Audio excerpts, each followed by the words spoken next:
Masaligon ang Cebu City Police Office o Commission on Election kon COMELEC sa Cebu City nga magpabiling green category ang dakbayan sa Sugbo sa maabot nga sangguniang kabataan, SK o barangay election. Bot pasabot niini, no cause for concern o way angay kabalakan ang maabot sa 80 ka barangay sa dakbayan sa Sugbo. Mato ni Attorney Marcel Sarno, election officer sa COMELEC Cebu City North District, nga ang pagpaubos sa green category sa 80 ka barangay sa dakbayan sa Sugbo gibase usab sa miaging SK o barangay election sa dakbayan. Din wala gay mga insidente o panghitabo nga natala nga may kalambigitan sa piniliay. Wala usay init nga panagribal sa politika sa mga kabarangayan sumala ni Sarno nga misangpot sa mga dugoon o bayolenteng hitabo gawas lang sa mga panaglalis sa mga suporter o posibleng mag-atbang sa politika sa umaabot BSKA diha sa social media.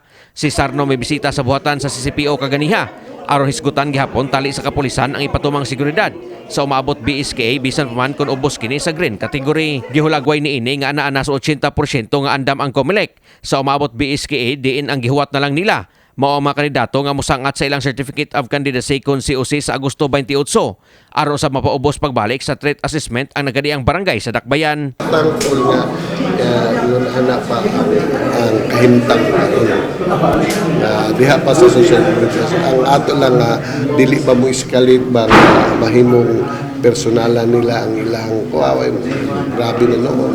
Samtang gibutyag ni Police Lieutenant Colonel Janet Rafter, Deputy City Director for Operations DCDO sa Cebu City Police Office kon CCPO, nga andam na gyud sila sa ipatumang seguridad sa umabot BSKA sa dakbayan sa Sugbo. Giawhag ni Rafter ang mga Sugboanon sa pag-operar gayud sa kapulisan mahitungod sa peace and order situation sa dakbayan aron magpabiling green category ang dakbayan hangtod sa umabot BSKA sa umabot Oktubre 30. Karon as early as now dili gyud magkumpiyansa kay ngano so that we can maintain our status as green area. And then of course we have to coordinate also with the kanang mga tawo po nato diya sa mga atong subuhanon nga ihangi po nato nga let us always maintain let us also make it like previous election nga hapsay og kanang orderly nga election ang atong mahimo karong October 30 pohon. Kini si Greggy Magdudero alang sa My TV Cebu.